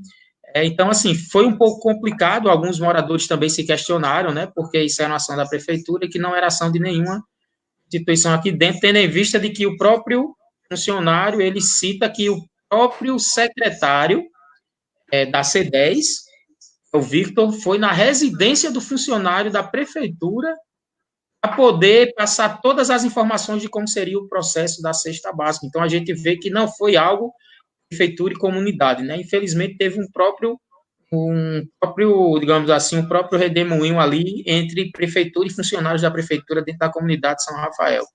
Mas o mais importante é que a comunidade de São Rafael ela foi assistida, assim como também as demais comunidades, e a gente sabe também que lá na frente, né, essa cesta possa ser que saia muito caro. Eu quero aproveitar, quero também mandar um alô aí a Edna, lá de Mataraca, que Edna está nos assistindo, Edna lá de Mataraca. Muito obrigado, Edna, por estar participando aqui junto conosco. Aguinaldo, lá de Lagoa de Dentro também. Vou mandar um abraço aí para Aguinaldo. Um abraço também para o presidente da Associação dos Moradores, Edivaldo, né? Foi citado aqui agora. Aguinaldo Lagoa Dente eu conheço. Um abraço, Aguinaldo. Aguinaldo Lagoa Dente, gente finíssima, está participando aí também. Dá um alô aí para Aguinaldo, presidente da comunidade São Rafael, o Edivaldo. E nós querendo já deixar bem claro que já que a gente está falando aí sobre BID, sobre João Pessoa, nós pretendemos também fazer aí que uma live sobre o projeto, né? João Pessoa Sustentável, e desde já quero deixar o convite aberto aqui, tanto para Marcos como para Daniel. Também vamos fazer o convite também ao presidente aqui da comunidade São Rafael, e vamos ver se a gente consegue trazer outras lideranças de outras comunidades para a gente estar fazendo uma live aí, que as pessoas possam entender melhor sobre esse projeto de uma pessoa sustentável. Então, já quero estender aqui esse convite, depois a gente se organiza e a gente vai fazer uma live também falando sobre isso. Eu queria só parabenizar a associação daí do São Rafael pelo envolvimento que vocês conseguiram com as demais comunidades. Eu mesmo participei de algumas atividades aí na São Rafael, na Ilha Bandeira, lá na Tito Silva, onde a gente foi mostrar um pouco do que a gente pensa sobre o projeto de uma pessoa sustentável que está sendo vendido para a gente, né? Também estive lá na comunidade do Parque Sanhauá, lá e a gente sabe a pressão que aquele pessoal está sofrendo. E agora, por dentro, estão querendo cooptar as pessoas para ir comendo pelas beiras, né? Já que a luta daquelas meninas lá e do grupo de mulheres lá é uma mobilização exemplar para todos. Mas parabéns aí a vocês, Daniel, você, Edivaldo, Catiúcha. Tem aí as outras pessoas, Beto da Moradia, Ivo, Costa, são pessoas que têm uma luta bem bacana aí sobre esse tema da moradia. Eu não podia deixar de registrar isso aqui. Ok. Também aproveitar também agora para ouvir um pouco também Daniel aí sobre a questão do apoio das ideias que a pessoa tem feito as redes sociais. Tendo visto que Daniel é uma pessoa bem ativa dentro das instituições, das organizações da cidade de João Pessoa. Querendo ouvir, Daniel, você tem insights do apoio da C10 para as organizações sociais. Quando a gente fala dessa questão do apoio, saiu uma pesquisa anteontem, a própria Organização das Nações Unidas colocou, por exemplo, que a percepção das pessoas com as organizações sociais no mundo inteiro durante essa pandemia cresceu aí em torno de 30% a 35%, ou seja, uma visão positiva do trabalho que as ONGs vêm fazendo em todo o mundo, né? Aqui no Brasil, a gente tem agora esse novo termo OSC, né, Organizações da Sociedade Civil, com a criação do marco regulatório das organizações de sociedade civil, mas que são as antigas ONGs, como a gente falava, organizações não governamentais, e essa pesquisa foi muito importante porque mostrou que nesse momento de pandemia, quem mais se mobilizou para tentar combater o Covid-19, o coronavírus, foram as organizações que estão lá na ponta, que estão nas comunidades, que estão nas periferias, que estão na África, que estão aqui na América do Sul, que estão na Ásia, né, na Oceania e na própria Europa. E isso foi mostrando que as pessoas começam novamente a enxergar a importância de ter o terceiro setor fortalecido para dar esse apoio, né, muitas das vezes a governos que não fazem sua parte. O Brasil é um exemplo claro disso. Enquanto o mundo agora na pandemia olha para as organizações sociais como instituições importantes nessa ajuda e nesse combate ao coronavírus, o governo federal brasileiro simplesmente diz que as ONGs não podem mais receber recurso, porque elas só viviam de recurso e que elas só queriam recurso do governo e por aí vai. E a gente recebe uma pesquisa como essa, a nível mundial, mostrando que a visão das pessoas sobre as organizações sociais vem melhorando de forma significativa por conta do trabalho. Um exemplo disso, nós aqui do Instituto Voz Popular na Comunidade São Rafael, que em parceria com outras organizações sociais, como a CUFA, a Central Única das Favelas, o Movimento de Luta nos Bairros, Vilas e Favelas, né? A Ceifa do Tito Silva, a AIDA do Timbó, o CBJ do Citex, né? A gente arrecadou mais de 8 toneladas de alimentos que foram distribuídos, né? Não só na comunidade São Rafael, como em outras comunidades, como na comunidade do Aratu, né, na comunidade Tite Silva, no Porto do Capim, por aí vai. Então, o trabalho que essas organizações vêm fazendo, que o mundo inteiro vê como positivo, o governo brasileiro deveria ver também como positivo e garantir apoio. Saiu agora o Congresso, o PSOL, no Congresso Nacional, vai entrar com uma ação solicitando informações sobre 2,9 bilhões de reais da carteira do Banco do Brasil. Marcos é bancário, né, vai saber muito bem disso, da carteira do Banco do Brasil, que foi repassada para o Banco Factual, se eu não me engano agora. E aí você fica, esse dinheiro sai do Banco do Brasil para um outro banco que tem entre seus acionistas, entre as pessoas que comandam o seu banco, integrantes do próprio governo, Marcos. Mas as organizações sociais que estão na ponta não recebem um centavo para combater o coronavírus.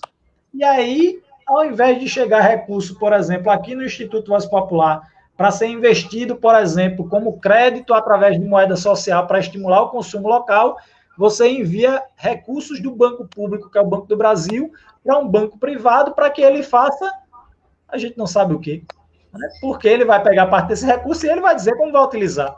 Então, é mais importante, nesse momento, dialogar com organizações sociais que estão na ponta, dando suporte às famílias, às crianças. Hoje, 13 de julho, 30 anos do Estatuto da Criança e do Adolescente. Cadê o direito das crianças e dos adolescentes nessa pandemia de receberem sua cesta básica, de receberem suas máscaras, de receberem o álcool em gel, né, de receber internet para ter acesso à educação? Até agora, essas famílias estão se virando nos 30 para fazer as crianças e adolescentes estudarem. É um absurdo. Nem a Prefeitura Municipal de João Pessoa, nem o governo do Estado conseguiu concretamente liberar a internet ou garantir uma compra maciça agora de tablets ou apenas de crédito para os celulares dessas crianças e adolescentes para que eles tivessem acesso à educação. E quem está fazendo isso são as organizações. O Instituto Voz Popular, que está lá centro comunitário aqui, está imprimindo as tarefas das crianças para que eles façam em casa. Tá? Se precisar enviar, está enviando também, está escaneando esse material. Então, essas organizações que são tão importantes na ponta, nessas comunidades, nos bairros, nas favelas do Brasil afora, ao invés de, nesse momento, receberem uma parte desse recurso, o Banco do Brasil, através do ministro Paulo Guedes, da Economia, resolve repassar para um banco privado, quando poderia estar garantindo recursos para essas organizações investirem ainda mais no combate ao vírus aqui. A Prefeitura de João Pessoa, por sua vez, existe uma Secretaria de Desenvolvimento Social, que deveria estar dialogando diretamente com todas essas organizações. Se a Prefeitura não consegue ter capacidade hoje de fazer um cadastro, Marcos, para a população de João Pessoa que está nessas periferias, as comunidades já têm. Nós aqui na comunidade São Rafael, o Instituto Voz Popular tem 20 anos de atuação, já tem um cadastro de famílias. A C10 nem procurou o Instituto para dialogar sobre a situação das famílias, sabe? E em algumas comunidades que isso está sendo feita com aquela forma de apadrinhamento que a gente sempre reclamou, que deveria deixar de existir. Se é a organização social do vereador tal, ou do político tal, ou do secretário tal, ou do amigo do secretário, a gente faz diálogo, a gente faz parceria, a gente investe recursos. Se não é, você não faz. Né? Então, assim, é uma gestão que não compreende o papel social, o papel como gestor, e mais ainda, a secretaria responsável de abrir um campo de diálogo com essas organizações para fazer o combate ao coronavírus. Então, hoje nós temos organizações extremamente importantes na cidade de João Pessoa, que se a crise não se abateu tão fortemente, se deve ao que essas organizações estão fazendo dentro das periferias, dentro dos bairros, né, dentro da cidade de João Pessoa, porque as gestões não estão dialogando com essas organizações e estão deixando a desejar nesse suporte a essas famílias. Eu espero que a gente consiga ter políticas mais incisivas de apoio a essas organizações, de repasse de recursos, como o Marcos falou. É importantíssimo, nesse momento, garantir o recurso aos pontos de cultura, Marcos.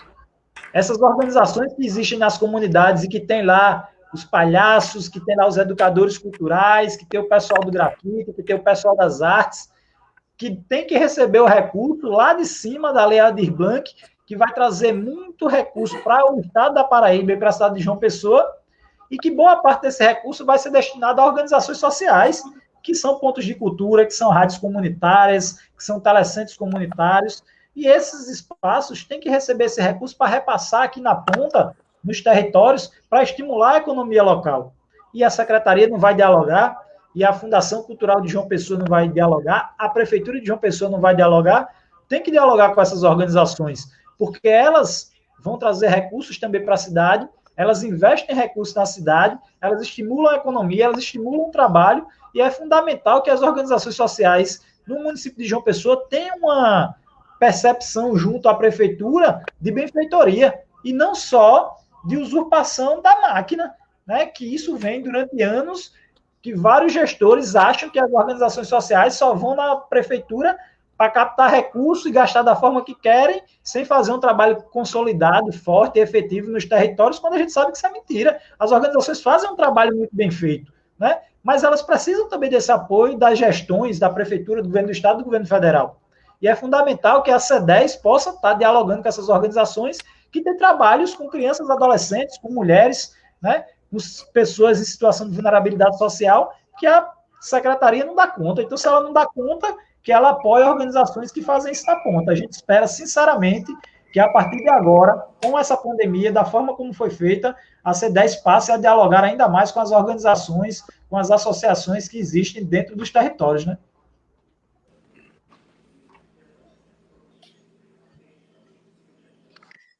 Bem, depois dessas palavras aí de Marcos, das palavras de Daniel, falando um pouco sobre a questão do apoio, a gente quer dizer que, assim, é de extrema importância e as prefeituras, não apenas a prefeitura de João Pessoa, mas que as demais prefeituras também olhem para essas organizações que está aí na ponta, né?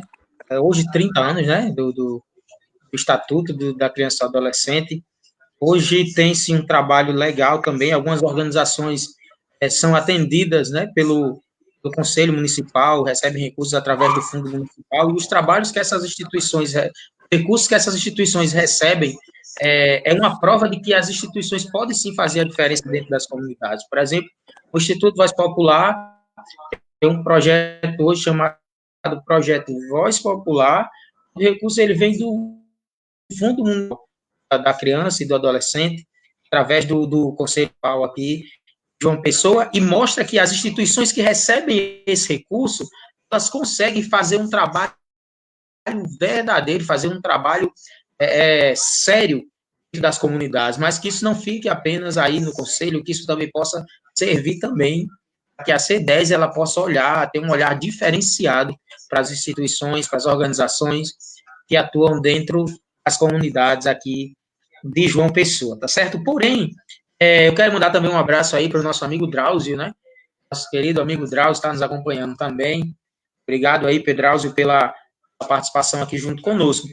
Mas já estamos aí com 1h30 de uma conversa boa, né? De conversa de qualidade, conversa agradável. Eu gostaria, então, antes de nós encerrarmos aqui, para que a gente possa encerrar esse período aqui desse diálogo, eu queria saber de vocês, já que a gente está falando de flexibilização, né? Já que transporte, shoppings foram abertos hoje, tal, então, comércio. Então, como é que vocês conseguem, então, enxergar e quais seriam as estratégias, digamos assim, que poderia ter nessa flexibilização para que não aumente os casos do Covid? Porque, por exemplo, a gente falou aqui das medidas que foram tomadas, que, teoricamente, olhando assim no primeiro impacto, a gente vê que vai aumentar o número de pessoas infectadas pela Covid-19. Mas quais seriam, então, as medidas de flexibilização que poderíamos tomar que não aumente os casos do Covid-19? Eu gostaria de saber de vocês aí, para que a gente possa encerrar, as medidas nós deveríamos tomar para que esses casos não aumentem. Então, Marcos, vou passar a palavra para você mais uma vez.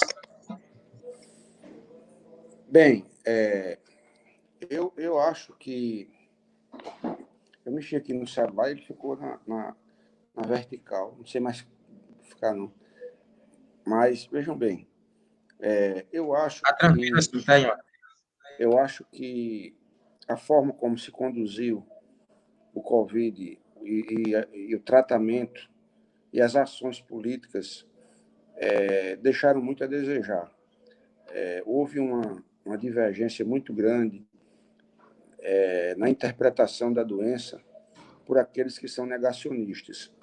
Tanto que, após 4 meses, nenhum país do mundo teve um momento de crescimento da curva após 4 meses. A maioria dos países, após 60, 70 dias, começa a decair por conta da forma de encarar a doença, que, na verdade, foi totalmente o oposto do que fez o presidente aqui. Então, eu acho que no momento em que a pandemia deveria ser mais intensivo, né, o isolamento social, você está flexibilizando. Eu acho que o momento não era de flexibilização, o momento era de entrar pesado com uma campanha para que você pudesse, nesse final, pelo menos ter mais uns 14 dias de intenso confinamento, onde o poder público pudesse estar assistindo aquelas pessoas que não puderam trabalhar e o poder público poder estar acompanhando as empresas também para dar o referido crédito. Então, o que deveria ser feito? Eu não vejo uma alternativa diferente de dizer que essa volta foi precipitada, certo? Porque as medidas que foram feitas foram precipitadas, eu digo, por conta de todo um passado que não tratou do país. O presidente não tratou do país. Então, eu creio que, nesse momento, o que a gente vai presenciar, eu espero estar errado, é uma constância ainda, porque quando a gente deveria estar caminhando para a queda, e a gente tem uma queda aqui em João Pessoa, mas muito pequena, muito sensível, entendeu? Não é uma queda de você dizer assim, olha, vamos voltar a trabalhar tudo da forma como está, quase tudo, né? Então, eu acho que valeria a pena esperar mais um pouco para voltar com mais segurança. Dessa forma, eu não vejo como a gente vai sair dessa pandemia, porque nós vamos sair agora sem trauma. Sem um trauma, a gente deve sair, mas com um trauma. Eu mesmo já perdi muita gente querida, outros tantos estão hospitalizados, e isso é fruto de uma irresponsabilidade muito grande de um governo que não coordenou o seu povo na hora que deveria coordenar. É lamentável que isso tenha acontecido no nosso país. A gente está pagando um preço muito alto por ter dado as costas à política. Na verdade, nós temos as costas, o povo deu as costas à política quando elegeu uma pessoa que tinha tudo de ruim. Uma pessoa que se dizia que não era, tinha que votar em políticos novos, e, na verdade, ele passou 28 anos numa política totalmente viciada, certo? Uma pessoa que tem um viés violento, armamentista, perseguidor, preconceituoso, racista. Tudo que Jesus Cristo falou foi contra. Eu digo Jesus Cristo porque eu sou cristão e vejo muitos irmãos nessa discussão de dizer que ele foi mandado por Deus. E eu fico perguntando assim, meu Deus, quanta cegueira, porque os atos que ele faz aqui no nosso país são atos que Deus abomina, tudo isso que ele representa. E a gente vê tanta gente cristã, temente a Deus, que é uma população grande. Foi essa população que deu a vitória a Bolsonaro. São cerca de 40 milhões de pessoas cristãs, evangélicas, no caso, e pessoas católicas, outros tantos, e as pessoas ligado a renovação carismática são extremamente reacionários. Agora, não tente me convencer que esse homem tem algum indício de cristão. Por favor, porque aí não dá. Mas, assim, então, para concluir, eu só acho que a gente está errado. O Brasil está errado. Já era para a gente ter saído dessa pandemia há muito tempo. Vamos sair com muita sequela, certo? Com muito sangramento no coração, não é? Mas eu não vejo outra alternativa a não ser a gente chorar pelo que não foi feito, não pelo que você vai fazer, mas pelo que não foi feito, certo? E o que a gente vai fazer, meu irmão, eu me vejo assim, num beco sem saída, porque aonde quer que você vá, você esbarra na falta de estratégia, na falta de responsabilidade para o combate à pandemia, e a gente agora está indo para uma curva decrescente, mas depois de muito trauma, depois de 4 meses, que isso não é normal, certo? E principalmente com a perspectiva da gente ainda ter um resquício muito maior durante esses próximos meses aí, com essas atitudes, vamos dizer assim, precipitadas de alguns gestores.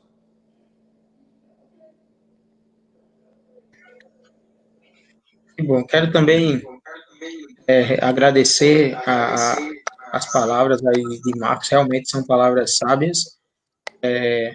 Também quero agradecer as pessoas que estão nos assistindo nesse momento. A gente está falando um pouco sobre a flexibilização aqui na cidade de João Pessoa, mas tem pessoas que nos estão nos assistindo também até fora do estado, né? Como, por exemplo, a Aurilene, mandar um alô aí para ela.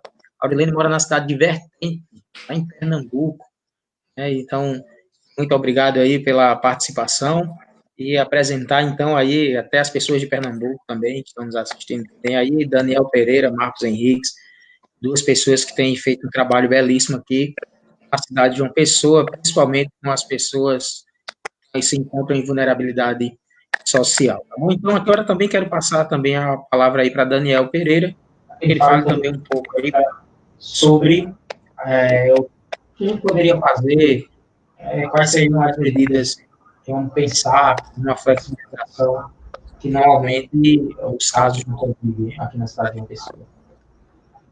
Eu acho que, como o Marcos colocou, uma questão extremamente importante está sendo feito agora, já que o governo federal não está fazendo uma ação concreta de combate ao Covid, está sendo feito agora pelos próprios veículos de imprensa, Marcos, e isso é um absurdo, assim, de você não ter o governo federal capitaneando essas ações de enfrentamento à pandemia, né, junto aos estados e municípios. Os veículos de comunicação tiveram que montar um consórcio para que eles pudessem buscar informações sobre o número de vítimas, o número de casos que acontecem dia a dia, para fazer essa divulgação. Hoje está sendo feito o que se chama de média móvel do número de óbitos e do número de casos no Brasil. E essas últimas 2 semanas, ela se manteve praticamente instável, em mais de 1.000 casos de óbito por dia. Então, no momento que a gente está no que os cientistas consideram como no platô, né, dessa pandemia, ou seja, a gente se mantém estável com pequeno aumento gradativo, né, semana a semana, a gente começa a fazer o processo de flexibilização. No mundo inteiro, onde isso aconteceu, nós vimos, todo mundo teve que voltar atrás. Onde flexibilizou nesse momento do pico ou no momento do platô, né, todos tiveram que voltar atrás, porque a tendência era aumentar o número de casos. O Brasil vai na mesma lógica desses países, como o Marcos colocou, de quem está fazendo essa parte de ser negacionista, de que é só uma gripezinha, uma doença qualquer, e eu peguei e não senti nada, então a gente vai levando a doença nesse sentido. Fazer um processo de flexibilização a partir dessa negação é extremamente difícil e é um processo que prejudica a população. A gente poderia estar fazendo agora um processo de flexibilização, de fato, no que se considera, nesse momento, como serviços essenciais, para que parte dessa população, com um número maciço de testagem, já foi testado, você teve o vírus, você está curado, nós não sabemos se você pode pegar novamente, não tem pesquisas concretas sobre isso. Essas pessoas poderiam gradativamente voltar ao trabalho, mas as outras pessoas continuariam em casa para que fosse feito um processo de testagem em massa. Não está sendo feito testagem em massa na cidade de João Pessoa. A comunidade de São Rafael teve um óbito, teve vários casos de Covid. Os casos que foram testados deram positivo. Se deu positivo, testa todo mundo que está ao redor. É isso que o Japão fez, é isso que a China fez, é isso que a Inglaterra, depois daquela crise de negacionismo do primeiro-ministro, está fazendo, porque eles viram que ou você faz esse processo de testagem para saber quem já teve, quem tem possibilidade de pegar, porque está naquele círculo de pessoas que já tiveram, você aí sim começa a fazer um processo de flexibilização, porque essas pessoas podem começar a voltar a fazer determinadas atividades com um protocolo. Flexibilização de João Pessoa. Cadê o protocolo, Marcos?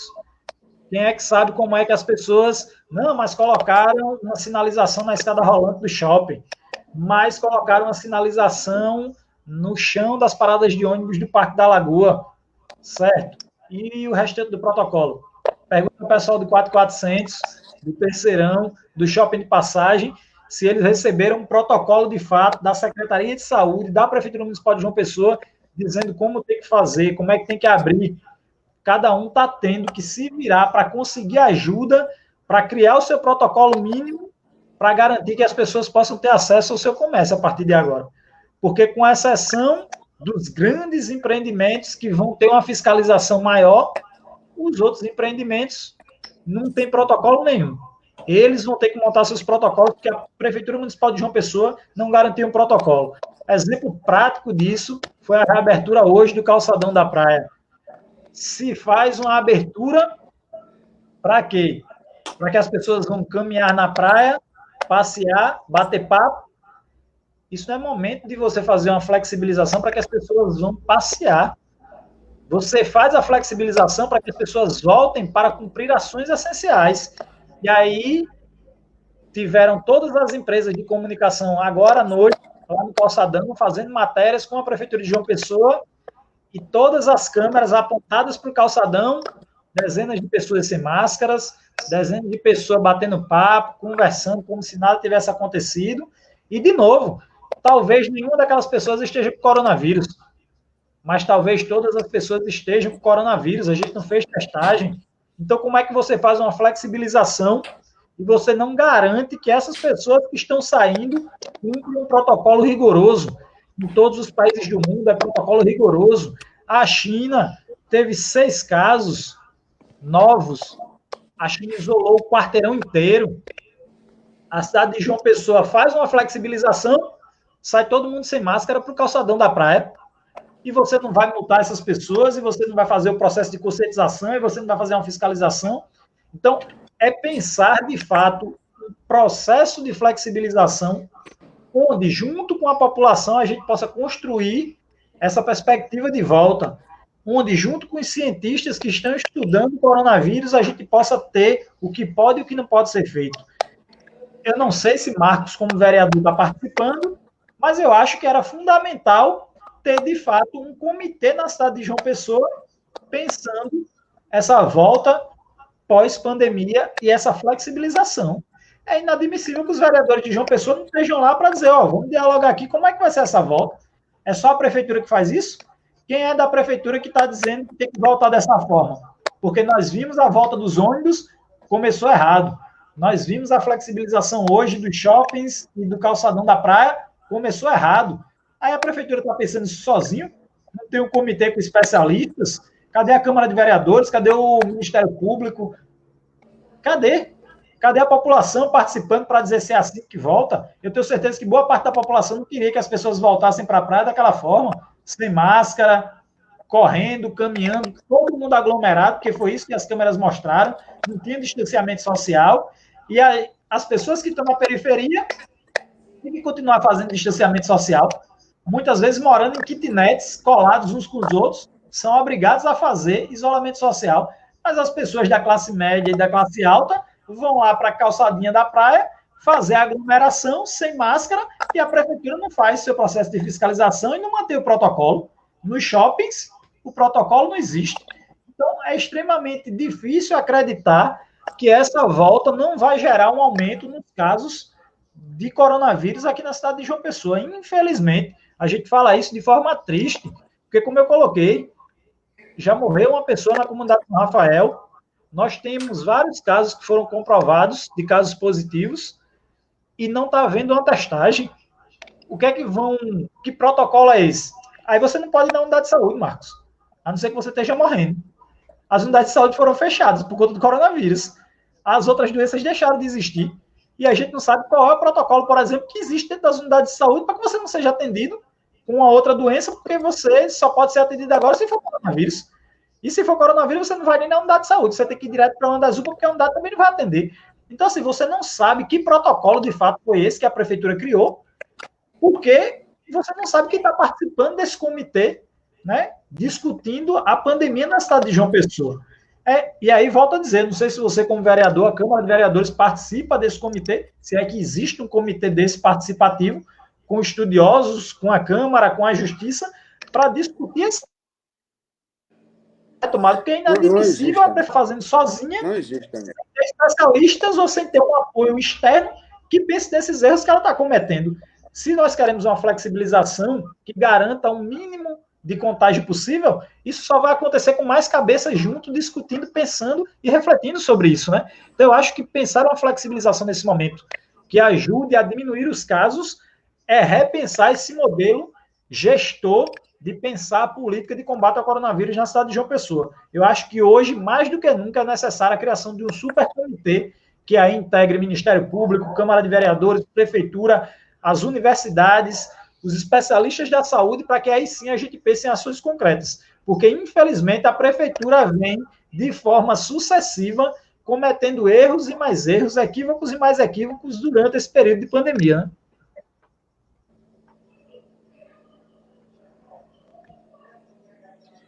Ok, eu quero agradecer, então, a participação aí do vereador Marcos Henriques, do nosso pré-candidato Daniel Pereira, dizer que nós aqui do Instituto Voz Popular, nós estamos literalmente arregaçando as mangas para que a comunidade de São Rafael ela possa ter o mínimo de impacto, né, com o que está acontecendo na cidade de João Pessoa. Sabemos que é muito difícil, mas a gente tem trabalhado para que as pessoas elas possam se conscientizar, para que as pessoas da comunidade elas possam fazer seu uso de máscara. A gente também já disponibilizou, nós temos aqui um projeto, como eu falei, Voz Popular, que nós atendemos crianças, adolescentes, foi distribuído cesta básica para essas crianças, kits de higiene, como, por exemplo, o próprio álcool em gel, para que eles pudessem estar se cuidando, né, para que não possa, para que o Covid ele não venha se alastrar aqui dentro da comunidade. Infelizmente, temos um óbito aqui na comunidade de São Rafael. É isso aí. Esperamos que o poder público ele possa olhar de uma forma mais carinhosa, que o poder público ele possa olhar de uma maneira melhor as comunidades de João Pessoa. Quero agradecer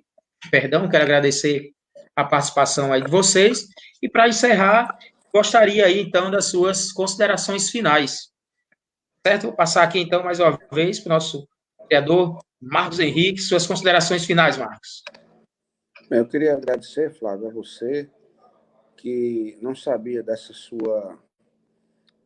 seu talento de mediar, e você fez isso com muita competência.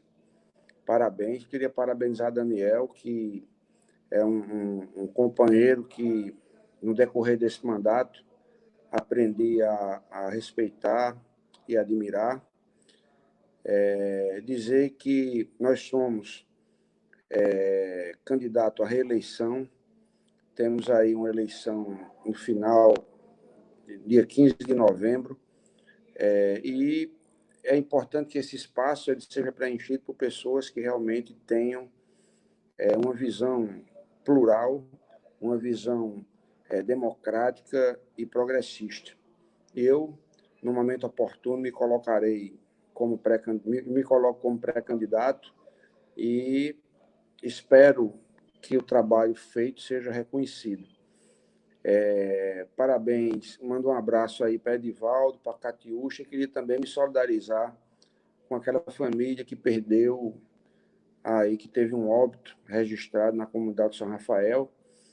E para mim foi motivo de grande alegria. Infelizmente o tempo passa logo, já estamos aí quase 2 horas, mas o tempo voa quando a gente está numa boa conversa e num bom diálogo aí com pessoas que realmente são do meu carinho. Tenho um carinho muito grande por vocês e muito obrigado pelo convite.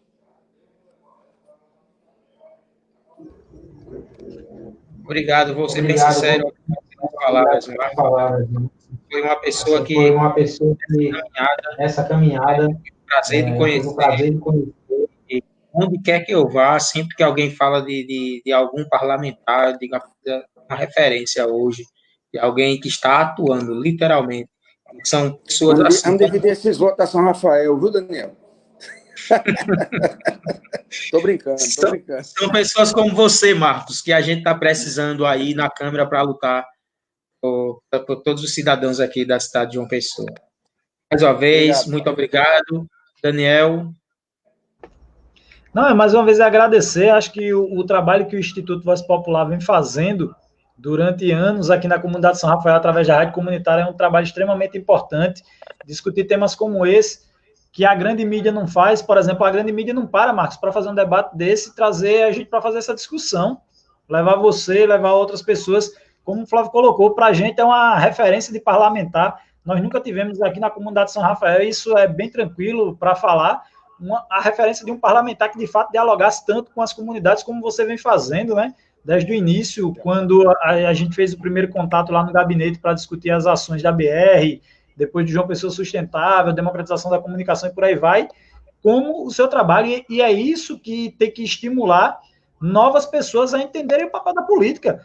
A política ficou deturpada por um pequeno grupo de pessoas que faz da política um espaço ruim, e as pessoas têm que se basear em pessoas boas, como um exemplo de mandato, que é o seu mandato, vem fazendo na Câmara Municipal de João Pessoa, para participar desse espaço e encampar junto com você essa luta de uma cidade mais justa e mais igualitária.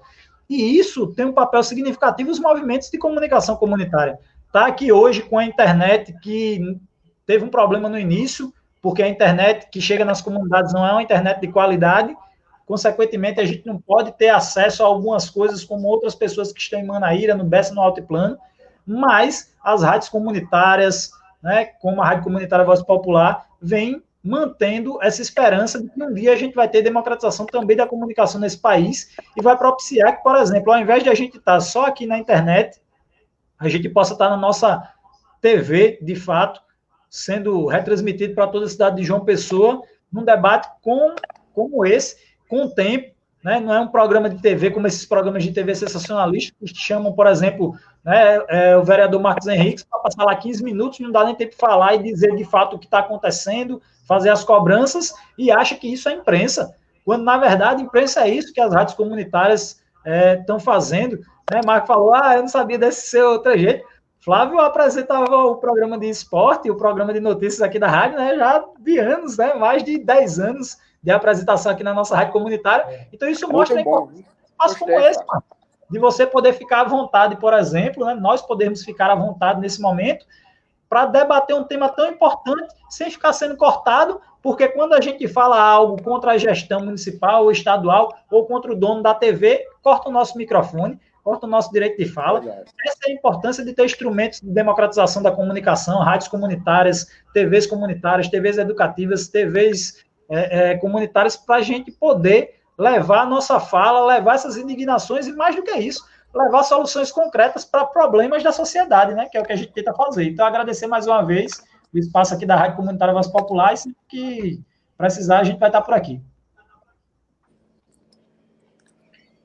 Valeu, pessoal. Com certeza vamos precisar, né? Só reforçando nosso convite aqui a vocês dois, para que nós possamos fazer aí mais uma live falando sobre o projeto João Pessoa Sustentável. Eu quero contar com a participação de vocês também nessa live, tá certo? Então, muito obrigado aos dois, Deus abençoe, e quero agradecer pela participação de vocês, e quero dizer que vocês moram no meu coração, literalmente, um apreço muito grande por todos vocês. Muito obrigado pela participação. Valeu, meu amigo. Se o William Bonner veio, perde o emprego. Bem, pessoal, nós vamos encerrando por aqui mais uma da nossas séries aí de nossas lives pela nossa web TV, a Web TV do Voz Popular, e nesse período de pandemia aqui, nós estamos levando informação para você, informação de qualidade para você que está em casa, tá certo? Então, lembre-se, se puder, fique em casa. Mais informações sobre o Instituto Voz Popular, você acessa o nosso site, www.institutovozpopular.webnode.com. E acesse também as nossas redes sociais. Que Deus abençoe. Aqueles que estão nos assistindo ao vivo, tenham uma boa noite. Se você estiver nos assistindo pela gravação, todos tenham um bom dia e até a nossa próxima live, se Deus assim nos permitir. Obrigado a todos. Boa noite.